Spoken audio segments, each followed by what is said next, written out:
নতুন তাই না? আরে নতুন মানে তো আমাকে মেহমান, আর মেহমানের মেহমানদারি কিভাবে করতে হয় আমার খুব ভালো করে জানা আছে।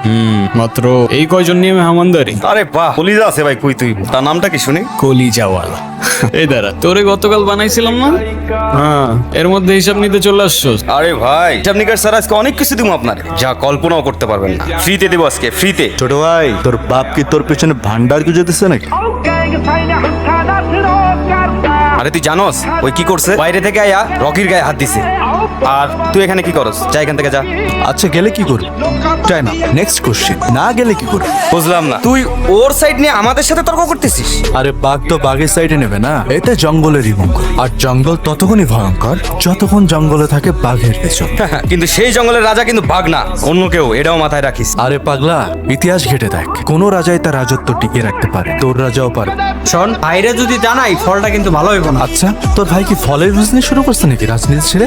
বল ভালো। দাঁড়া, বাইরে জানাই দিস। চল।